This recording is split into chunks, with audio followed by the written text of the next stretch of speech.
Jacob se remit en marche et partit pour le pays des fils de l'Orient. Tout à coup, il aperçut un puits dans la campagne, et près de ce puits, 3 troupeaux de petits bétail. Les bêtes étaient couchées, car c'est à ce puits qu'on abreuvait les troupeaux. Sur l'orifice du puits était posée une grande pierre. C'était là que se rassemblaient tous les troupeaux. On roulait la pierre posée sur l'orifice du puits, on abreuvait le petit bétail, puis on remettait la pierre à sa place sur l'orifice du puits. Jacob dit aux gens, « Mes frères, d'où êtes-vous » Ils répondirent, « Nous sommes de Haran. » Il leur dit, « Connaissez-vous Laban, le fils de Nahor » Ils répondirent, « Nous le connaissons. » Il leur demanda, « Va-t-il bien » Et ils répondirent, « Il va très bien. » Et voici sa fille, Rachel, qui arrive avec le petit bétail.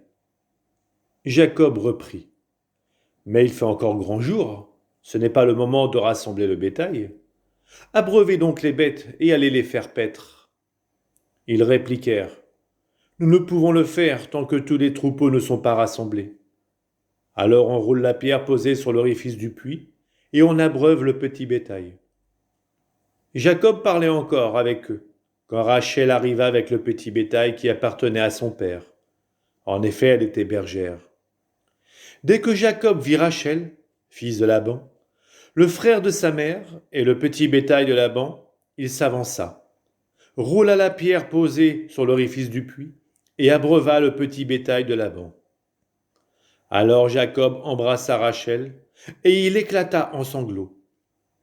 Jacob apprit à Rachel qu'il était un parent de son père et le fils de Rebecca. Elle courut en informer son père. Dès que Laban entendit parler de Jacob, le fils de sa sœur, il courut à sa rencontre, l'étreignit, l'embrassa et l'amena chez lui. Jacob raconta toute l'affaire à Laban, et celui-ci lui dit, « Tu es vraiment mes os et ma chair. » Jacob habita chez lui pendant tout un mois. Laban dit à Jacob, « Devrais-tu me servir gratuitement parce que nous sommes parents ? Indique-moi donc ton salaire. » Or Laban avait 2 filles. L'aînée s'appelait Léa et la cadette Rachel. Les yeux de Léa étaient délicats, tandis que Rachel avait belle allure et beau visage.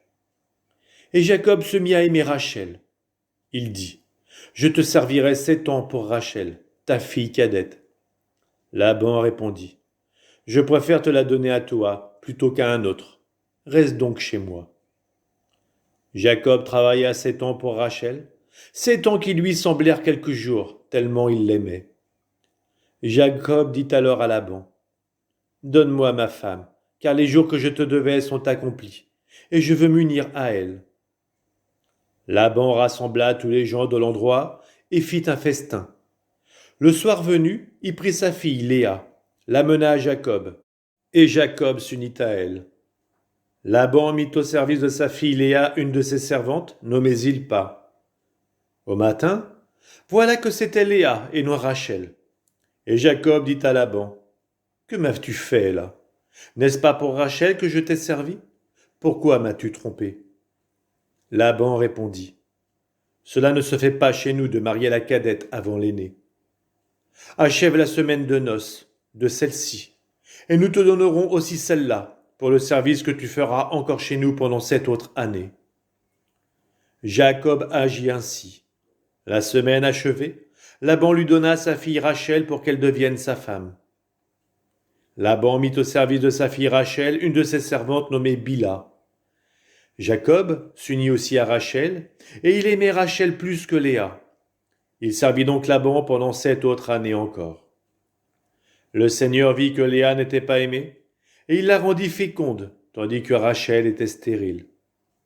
Léa devint enceinte, et enfanta un fils qu'elle appela Rouben, car, dit-elle, « Le Seigneur a vu ma détresse, et maintenant mon mari m'aimera. » Elle devint encore enceinte, et enfanta un fils. Elle dit, « Le Seigneur a compris que je n'étais pas aimée, et il m'a encore donné cet enfant. » Elle l'appela Siméon. Elle devint encore enceinte et enfanta un fils. Elle dit, Maintenant, cette fois-ci, mon mari va s'attacher à moi, car je lui ai donné 3 fils. C'est pourquoi on l'appela Lévi. Elle devint encore enceinte et enfanta un fils. Elle dit, cette fois-ci je louerai le Seigneur. C'est pourquoi elle appela Judas. Ensuite, elle n'eut plus d'enfants.